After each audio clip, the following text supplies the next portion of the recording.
ঝিনাইদহ ৪ আসনের সংসদ সদস্য আনোয়ারুল আজিমকে মেরে ফেলার পরিকল্পনা করা হয় হত্যার ২ থেকে ৩ মাস আগে। তবে হত্যায় সরাসরি কারা, কবে ও কিভাবে অংশ নেবে এসবের পরিকল্পনা করা হয় হত্যার কয়েকদিন আগে।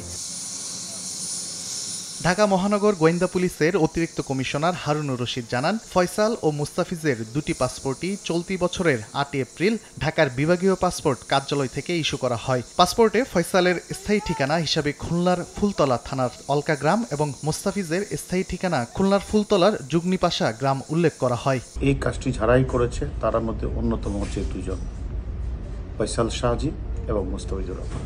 তারা বাঁচার জন্য তারা এই ফটিকছড়ির পাহাড়ের পাদদেশে পাতাল কালী মন্দিরে তারা ছদ্মবেশ ধারণ করে ধুতি কাপড় পরে হিন্দু সেজে তারা পলাশ রায় এবং শিমুল রায় নাম ধারণ করে তারা মা কালী মন্দিরের কাছে তারা পূজা দিত। তারা জিজ্ঞাসাবাদ করার পরপরই বিশেষ করে মূল ঘাতক দলের সমন্বয়কারী শিমুল ভিয়া যে কথাগুলি বলেছেন মোটামুটি তারা কিন্তু স্বীকার করেছেন। পাসপোর্ট বানানোর পরে তারা বিভিন্নভাবে ভিসা লাগানোর জন্য চেষ্টা করে। কোনো সময় ব্যাঙ্ক অ্যাকাউন্ট দরকার ছিল, কোনো সময় তাদেরকে বিভিন্ন সার্টিফিকেটের দরকার ছিল। সব কিছুই আখতারুজ্জামান শাহীন সেটা তারা জোগাড় করে দিয়েছে। নগদের কাছে সব গ্রাহকই প্রিয়, তাই তো সারা দেশে ক্যাশ আউট চার্জ সবচেয়ে কম।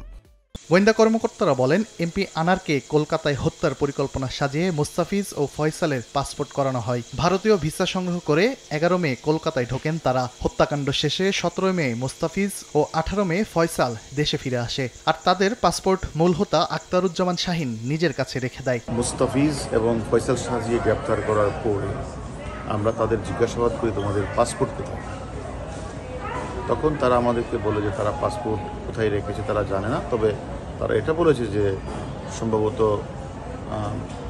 আখতারুজ্জামান শাহীনের বাসায় আছে। তখন আমাদের টিম এরা দুজনকে নিয়ে আখতারুজ্জামানের শাহীনের যে বসুন্ধরার যে বাসাটা এল ব্লকে সেই বাসায় অভিযান করে, যে বাসায় আখতারুজ্জামান শাহীন মদের একটা কারখানা বানিয়েছিলেন, সেই বাসায় আমরা অভিযান পরিচালনা করে আমরা সেখান থেকে মুস্তাফিজ এবং ফয়সাল শাহজি দুটি পাসপোর্টই আমরা কিন্তু উদ্ধার করেছি।